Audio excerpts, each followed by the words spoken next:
Malam mulai larut di sudut desa Ngemplak, Klaten, ketika suara gamelan halus mengalun dari langgar kecil di dekat rumah tua beratap genteng.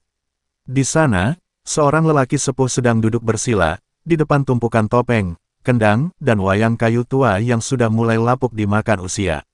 Dialah Mbah Ranto Gudel, legenda hidup dari panggung ketoprak, pelawak yang kisah hidupnya jauh lebih dalam dari sekadar tawa. Suaranya berat dan tertata, penuh filosofi, membacakan doa di antara hening. Tak banyak yang tahu, pria renta ini menyimpan sejarah panjang kesenian Jawa yang hampir punah. Waktu muda, Mbah Ranto dikenal dengan nama panggung, Gudel, yang berarti anak sapi, karena gaya lawaknya yang lincah dan suka menanduk-nanduk lucu kawan mainnya di panggung. Julukan itu melekat hingga kini, bahkan anak-anak kecil yang tak kenal sejarah pun masih menyebutnya begitu. Namun, di balik candaannya, Gudel menyimpan banyak kisah tentang perjuangan seniman rakyat menghadapi tekanan zaman. Ia adalah saksi hidup bagaimana ketoprak bukan sekadar hiburan, tapi wadah perlawanan, ekspresi budaya, dan suara rakyat kecil. Cerita tentangnya selalu menarik, penuh warna dan kejujuran. Sejak usia 12 tahun, Ranto sudah ikut rombongan ketoprak keliling, menjinjing kendang, menyapu panggung, hingga menjadi pelawak panggilan. Di masa itu, menjadi seniman bukan pekerjaan menjanjikan. Sering kali tidur di kolong panggung, makan seadanya, bahkan kadang diusir karena dianggap hanya mengganggu ketertiban desa. Tapi ia tetap bertahan, karena katanya, gamelan dan ketoprak lebih mengenyangkan hatiku daripada perutku. Kalimat ini kemudian menjadi kutipan terkenal di kalangan seniman tradisional. Nama Ranto Gudel mulai dikenal luas di era 70-an, saat pertunjukan ketoprak mulai masuk ke siaran radio. Lawakannya yang menggabungkan bahasa Jawa Ngoko dan Kromo secara cerdas, diselingi sindiran sosial yang tajam, membuat pendengarnya tertawa sekaligus merenung. Ia tak segan menyindir pejabat, mengangkat isu pertanian, kemiskinan, dan pendidikan dalam guyonan ringan. Hal inilah yang membuatnya sempat diamankan oleh aparat pada masa Orde Baru, tapi juga menjadikannya pahlawan di mata rakyat kecil. Kini, di usia senjanya, Ranto Gudel tetap manggung meski tubuhnya tak segesit dulu. Ia tampil di acara-acara adat, ulang tahun desa, dan kadang-kadang diundang ke universitas sebagai narasumber kesenian Jawa. Dengan suaranya yang pelan tapi menusuk, ia bercerita tentang nilai dalam ketoprak, kesetiaan, kejujuran, dan keberanian. Panggung adalah cermin kehidupan, katanya, dan pelawak adalah orang yang berkata jujur tanpa harus membuat orang marah. Jejak langkahnya tak hanya melahirkan tawa, tapi juga menyebarkan kesadaran budaya yang mendalam. Pagi di desa Ngemplak selalu dimulai dengan suara ayam jago dan derit pintu kayu yang dibuka perlahan. Di rumah joglo tua milik Mbah Ranto, sudah sejak subuh terdengar bunyi kentongan kecil yang ia pukul sendiri. Bukan untuk membangunkan orang, tapi untuk menyambut pagi sebagaimana dilakukan seniman Jawa tempo dulu, dengan mudah rasa, mengurai rasa. Ia duduk di teras rumahnya sambil menyesap kopi tubruk pahit, mengenakan lurik lusuh dan kain jarik yang sudah mulai pudar warnanya. Di sampingnya, seekor kucing kampung setia menatapnya diam. Rumah Mbah Ranto menjadi semacam museum hidup.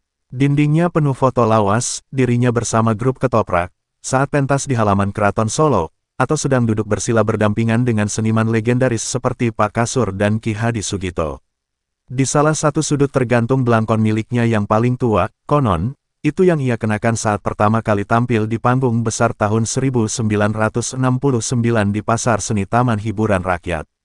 Banyak mahasiswa, budayawan, bahkan wartawan datang hanya untuk sekadar mendengar ceritanya langsung dari mulutnya sendiri. Tapi tidak semua masa lalu manis. Mbah Ranto pernah mengalami masa-masa kelam ketika ketoprak dianggap ketinggalan zaman. Tahun 1990-an, saat televisi mulai mendominasi hiburan masyarakat, banyak rombongan ketoprak bubar jalan. Teman-temannya beralih jadi sopir, kuli pasar, bahkan ada yang jatuh miskin dan terlupakan. Aku memilih bertahan, ujarnya suatu kali.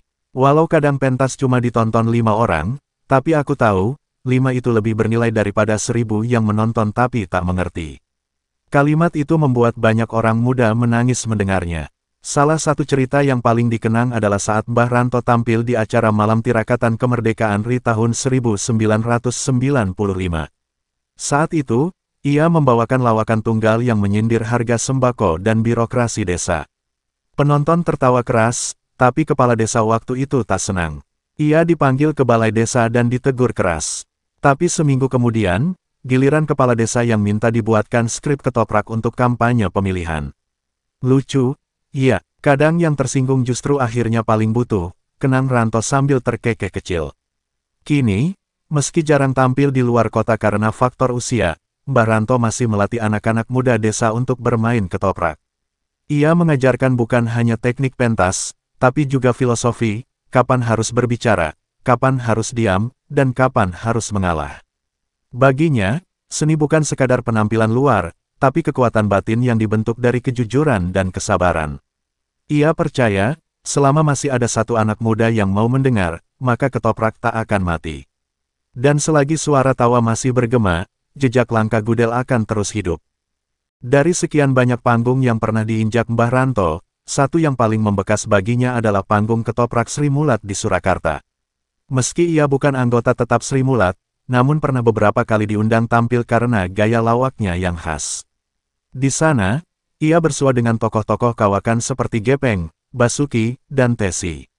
Gudel itu lawakannya tak sama dengan kami, kata Tesi suatu kali. Dia lebih lirih, lebih menusuk batin. Tapi justru disitulah kuatnya. Ranto tertawa mendengar itu, tapi hatinya menghangat. Pertemuan dengan para pelawak Sri Mulat memberinya pandangan baru tentang panggung.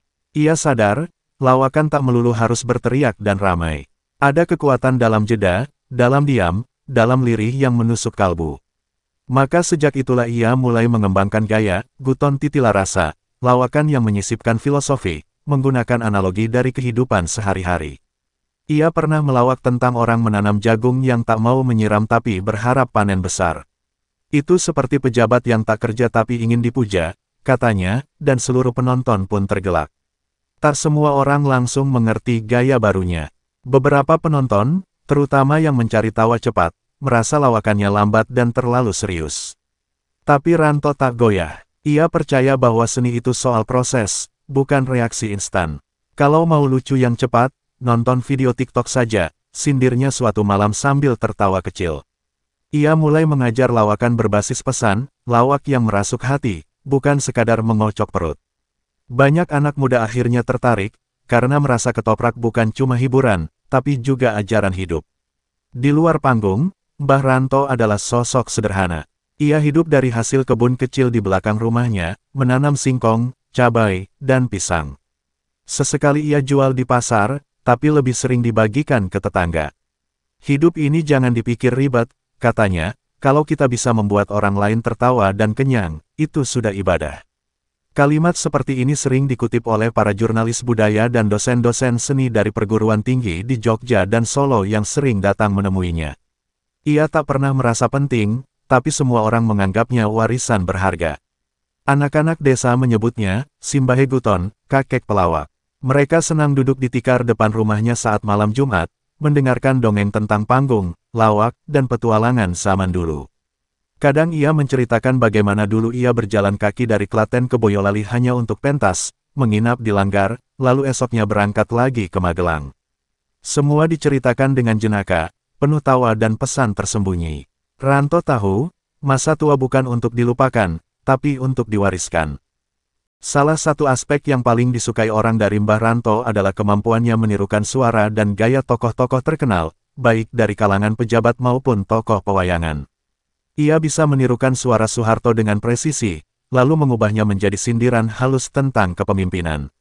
Saat membawakan lakon ketoprak, ia bisa mendadak menjadi Semar, Petruk, bahkan Rahwana, lengkap dengan gaya bicara dan gerakan tubuh. Kuncinya bukan meniru, tapi merasakan. Katanya pada murid-muridnya, kau harus tahu bagaimana mereka berpikir, bukan hanya bagaimana mereka bicara. Kemampuan ini ia asah sejak muda, dari kebiasaan mendengarkan radio dan memperhatikan orang bicara di pasar. Ia menyebut dirinya sebagai penguping profesional. Di pasar, di warung, di balai desa, semua percakapan jadi bahan pelajaran. Dari orang bergosip, aku belajar intonasi, katanya. Dari orang marah, aku belajar emosi. Maka tak heran jika penonton merasa seperti sedang melihat tokoh sungguhan saat ia beraksi. Banyak yang heran, bagaimana seorang pelawak desa bisa secerdas itu menyusun skrip tanpa pernah kuliah. Yang lebih mengejutkan lagi, Ranto Gudel tak pernah menulis naskah. Semua cerita dan dialog ia susun di kepala, lalu dibagikan secara lisan. Ini adalah tradisi lisan Jawa yang kini hampir punah.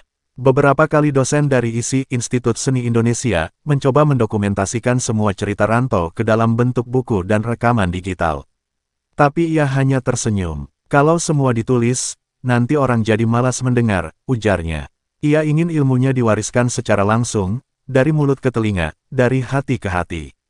Pada tahun 2012, Mbah Ranto mendapat penghargaan dari Balai Pelestarian Nilai Budaya, BPNB, atas dedikasinya terhadap ketoprak dan kesenian tradisional.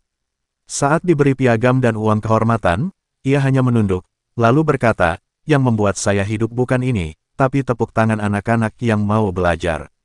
Ucapan itu membuat seisi auditorium terdiam. Ia memang bukan seniman biasa. Ia adalah penjaga nilai, bukan pencari popularitas. Di zamannya, gelar tak lebih penting dari kebermanfaatan. Kini, ketoprak makin jarang tampil di layar kaca. Namun Mbah Ranto tak pernah putus harapan. Ia percaya, selama manusia masih butuh tertawa dan berpikir, maka ketoprak akan tetap hidup. Ia terus keliling desa, meski hanya untuk tampil di hajatan atau pentas kecil. Kadang dibayar sekarung beras, kadang hanya diberi makan siang. Tapi ia tak pernah kecewa. "Lawakan saya bukan untuk duit, tapi untuk dusun," katanya sambil menepuk dadanya. Begitulah, jejak langkah Gudel bukan soal besar kecil panggung, tapi dalam tidaknya bekas yang ia tinggalkan.